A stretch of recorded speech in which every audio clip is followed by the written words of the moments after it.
The dream business for every single real estate agent is a business that's built on referrals. Today I'm going to share with you how to build a referral machine for your real estate business. The best agents I know and the agents that weather every single storm that happens economically in real estate are those that have businesses that are built on referrals. So today what I want to do is I want to talk to you about the strategies that are working right now and that have always worked to build those opportunities for you to receive more referrals and also to continue to have your business growing no matter what's happening in the industry or in the economy. Let me start by saying that referrals don't just happen. There has to be a purpose behind those. Yes, every so often you're going to have clients that you just hit it off with and they're going to continue to send you referrals no matter what you do. But what I want to do today is I want to get very strategic in the things that we're doing and talk to you about some different ways that I'm seeing agents across the country utilize the opportunities they have right now to build that business of their dreams through referrals. The first thing is this. A lot of agents, top agents, have geographical farms.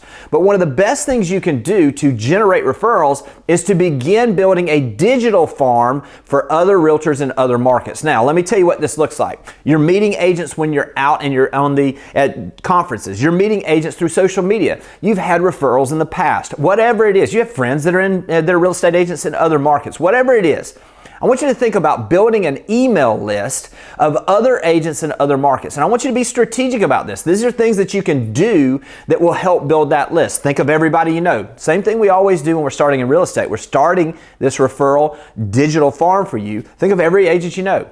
Add them to an email list. You can do this with Google or with your email provider. You can do it with Constant Contact, whatever you'd like to do, but begin to build this email list. Now, what do we do when we're farming a neighborhood geographically? We want to add consistent value to those neighbors and to that so that we stay top of mind when the opportunity comes for them to list their home for sale. Same thing here. We want to stay top of mind when the opportunity comes for them to have someone that they could refer into our market, whether it be a buyer or seller. So here's what this looks like.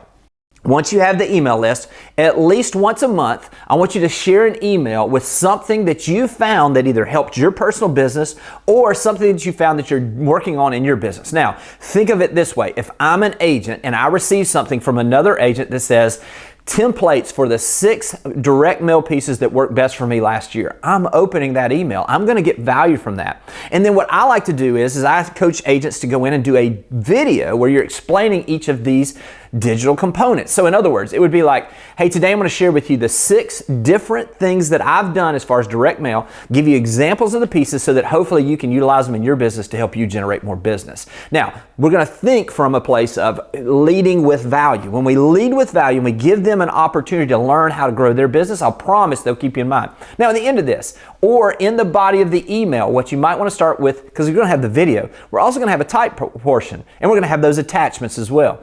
Come in and just say, this is your friend in real estate in Charlotte, North Carolina. This is your friend in real estate in Birmingham, wherever you are, and then go through it. At the end of every video, say, thanks in advance for keeping me in mind in case you have someone moving to your area. I hope these are valuable. Share these with other agents, and I'm going to do this on a regular basis. If you know other agents that might get value from this, please forward it to them and have them reach out to me, and I'll be glad to add them to the list.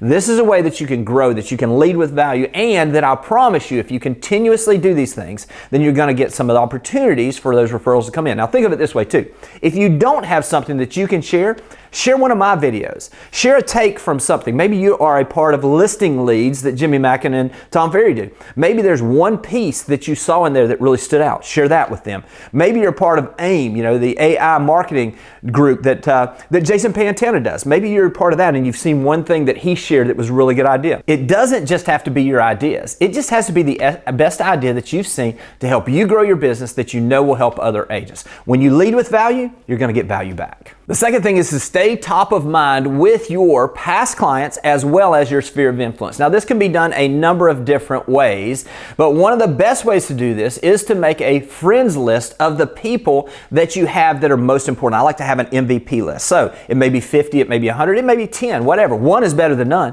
Whatever it is for you, make a list of the people that you know that if the opportunity comes up, they're likely to send you a referral. Now, what I want you to do is be purposeful with this.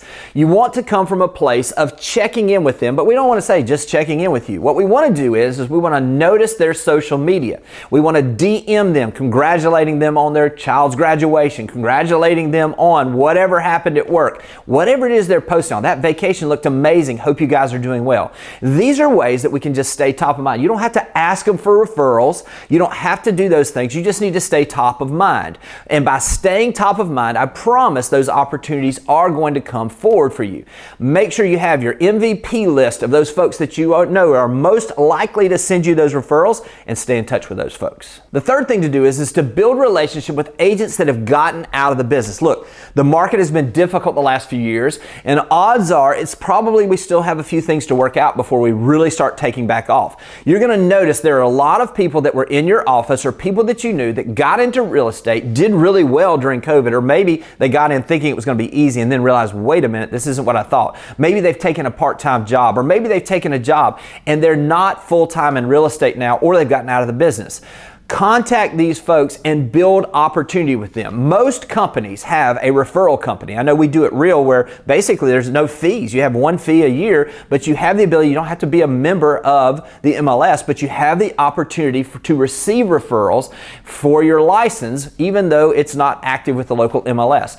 With those agents, when you show them the path where they can keep their license active, where they can receive referrals, and talk to them about the fact that, hey, listen, I know you probably have some relationships you've built, and you're probably going to continue to receive some calls from some of those people that you've been working with. I have a way that you can still get paid for those relationships without having to do the work, showing them properties, listing their properties, spending money on marketing those properties. But what I'd like to do is to show you how you can set your license up in a referral-based company that we have with our company, and that gives you the opportunity to receive money for those relationships you've built. You see, when you show them the path and they understand that you're there to serve their clients, treat them like family, and that they can get paid for those things, that's a great way, because you're showing them exactly what they can do to not just let everything pass, but actually take advantage of all the hard work they've done in the past, even going into the future. Number 4 is to post with a purpose. Now, one of the things that we do is I've always called them little help post. And basically what this is when you have a buyer, a specific buyer that is getting ready to possibly look for a place and you haven't been able to find it in the MLS, one of the best things you can do is to go on social media and talk about that buyer and ask people to share this with someone who might be thinking about selling. So an example of this is, I have a couple that is moving here from wherever they're moving from. They are specifically looking for a 3-bedroom, 2-bath house in this school district. Their price range is this. If you know of anyone who has considered selling, please share this with them or DM me to let me know. Now, a couple of things we did there is, number 1 is we asked them to do specific things, and we had a specific type of buyer. This is the law of reciprocity, where we put this out there, people just naturally want to help. They start thinking about this. All of a sudden you're top of mind, and they're thinking about who they might know. You'll see people that will actually even post people's names and tag them on the messages. I'll promise you they're cueing you that person is considering selling. Also, it gives you the ability that if they DM you, now you have a personal interaction with them through DMs. All of your content is going to be in front of that person again. Also, by asking for the share, Instagram tells us one of the most valuable things you can do to help your post do better is to get shares on that post. This is a way to ask for those things that you're looking for. Now, I mentioned this when we had a buyer. Now let's talk about when you have a seller. That's something that is coming soon. Now again, I know it's different in every market, but let's think about this. People want to know about properties before they hit the market because they feel like they're doing something that gets them a little bit of an extra advantage possibly, or that you're giving some insider information. So here's what you do. Think about how you can talk about your coming soon listings. We've done them with green screens where we're circling the area. We have a listing coming the next 2 weeks here. If you know of someone that is getting ready to buy that might have an interest, DM me or share this with them. Again, we're calling and we're asking for the things that we're looking for, which are those referrals. If you'll post with a purpose, I promise you're going to get more referrals. Number 5 is target referrals from agents in feeder markets for you. Now, there are specific places where a lot of times people are moving to your area from. So for instance, along 30A, the buyers typically come from a few different markets. They're coming from all across the country, but really there's some main markets. You're looking at Nashville, we're looking at Atlanta, we're looking at Dallas, we're looking at Houston, we're looking at Memphis. There's your specific markets. Now, when you have the opportunity to understand that, identify who the people are in your brand or that are top producers in those markets and begin to market towards those folks. There's a couple things you can do here. Number one is send a handwritten note saying that I love to pay for referrals. Now, from people from whatever they're from. So for instance, what we did is we did some things where we took and we just had the 38 logo actually on the front of a thank you card or just a note and basically said, I love paying referrals for people moving to or buying on 30A. We did those, and on the inside, we hand wrote to those agents. Do 4 or 5 every single night. This is something that Heidi Harris did when she first started in the business, and she's still receiving referrals from those 60 to 70 handwritten cards that she sent out to people in Charlotte for her market in Raleigh, still to this day. When you focus in on those feeder markets and you give value to those folks, that is when you begin to build relationship. Now, don't just stop with the handwritten note. What I would suggest you do is go follow those folks on social media. Begin to comment on the posts that they have. Again, adding them to your MVP list of people that might send a referral. Once you've done this and you begin to comment consistently, you begin to give them value by adding them to that email list we were talking about, and you've handwritten them where it's a personal communication, they can't help but notice you, and that is what leads to those referrals we're looking for. Next up is share stories on social media about referrals that you received. What you want to do here is you want to give the ability for someone to begin to visualize themselves as the agent you're talking about. So what we're going to do is we're going to make that agent who sent you the referral, they're going to be the hero. We're going to also make their buyers or their sellers the hero, and then we're going to make the process that we did the hero as well. So here's what this looks like. We come on and we do the video and we say, I just want to say thank you to whoever the agent is who sent me a referral. I want to share with you exactly what that process looked like. They first reached out and told me about the buyer that they had moving to our area and wondered if I could help them. After assuring them that I could and talking to them about the communication process that I utilize to make sure that their clients are happy and that they stay in the loop on this deal, I then told them that, and by the way, I pay a 30% referral fee instead of 25% because I want to make sure you know how much I appreciate this referral.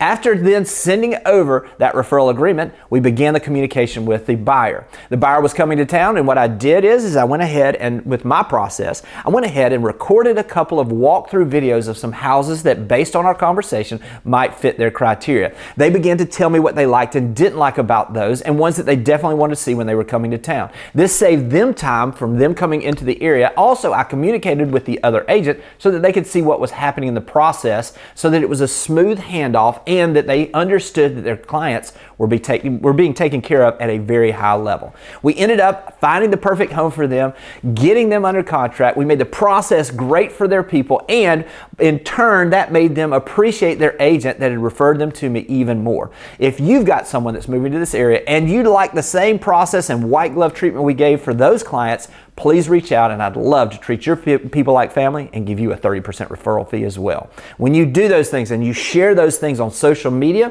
the agents that are following you on social media will begin to understand your process, which they'll like, and they'll understand that you're going to make them the hero and you're going to treat their clients extremely well. This is the recipe for referrals from other agents. Number 7 is one that you definitely need to make sure that you do, which is reward those that send you referrals. Now, you'll notice number 1 I started with was giving value to other agents. Number 2 was, that I'm going to end with, is giving value and saying thank you to those agents that send you people.